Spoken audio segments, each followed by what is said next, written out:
Сейчас выжидаем момент, когда клоун отвернется, и вырубаем его.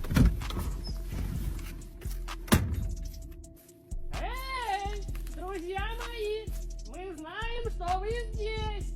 Эй, Ой, босс! Возьмите с собой оружие, у нас тут багажник есть, бита. Бита мне пригодится.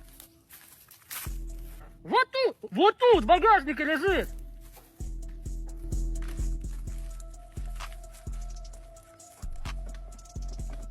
Давай, братик.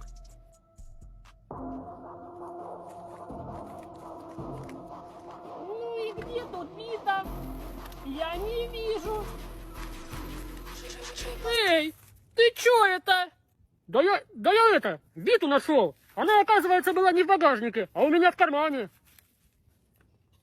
Пойдемте, найдем их. Чуть не спалились. Пойдем.